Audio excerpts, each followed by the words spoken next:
ছাত্রলীগ কালি কাই ছাত্রলীগের কালো হাত ভেঙে দাও, ঘুরিয়ে দাও। আওয়ামী লীগের সন্ত্রাসীরা হুঁশিয়ার, সাবধান, হুঁশিয়ার।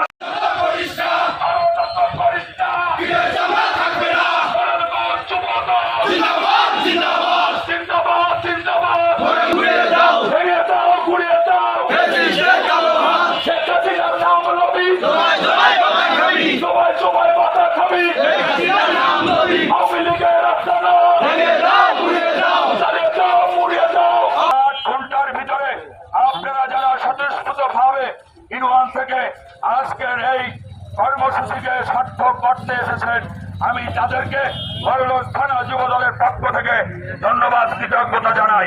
বন্ধুরা আমার, সারা বাংলাদেশে এই ফ্যাসিবাদী আন্দোলনের মধ্য থেকে যখন আমরা আন্দোলন করতে গিয়ে এই বৈষম্যবী চেয়েছিলাম অধিকার, 17 বছর আন্দোলন সংগ্রাম করেছেন, আমরা কেউ বাড়িতে ঘুমাতে পারিনি, আমরা সবাই ক্ষতিগ্রস্ত।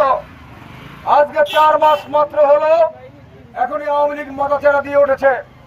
সোহাগ যে কথা বলেছে আমি সেই কথাই পুনরাবৃত্তি করছি। বিএনপির কোন নেতা যদি ওই ফ্যাসিবাদের সাথে লিয়াজ রাখে তাকে চিহ্নিত করতে হবে, চিহ্নিত করে তাকে কর্মীদের সামনে আসামির কাঠগড়ায় দাঁড় করাতে হবে।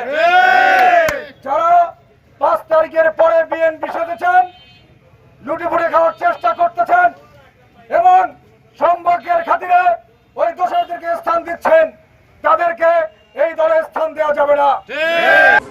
যে আওয়ামী লীগ নিষিদ্ধ হয়েছে সেই আওয়ামী লীগকে তোমরা দুঃসাহস আজকে 23 তারিখকে সামনে রেখে তারা প্রতিষ্ঠা বার্ষিকী করার জন্য তাদের অত্যন্তভাবে মারাত্মকভাবে সাহস দেখাচ্ছে। আমি আপনাদেরকে বলতে চাই, সারা দেশে তারা তৎপর হয়েছে, আমরা অবগত হয়েছি। গোলাগঞ্জের মতো জায়গায়ও তারা কেক কাটা থেকে শুরু করে তাদের কর্মকাণ্ড শুরু করতেছে। আমি আপনাদের মাধ্যমে বলতে চাই, গোলাগঞ্জ যদি কোনো আওয়ামী লীগ, কোনো ছাত্রলীগ, কোনো যুবলীগ এ ধরনের কোনো কার্যক্রম পরিচালনা করতে চায়, আমরা তার দাঁত ভাঙা জবাব দেব। জায়গায় কোনো সমাগম করতে দেওয়া যাবে না।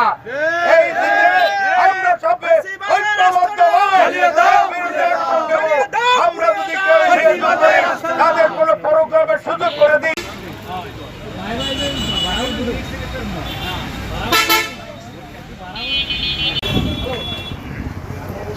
ইলিয়া সবাই সাথে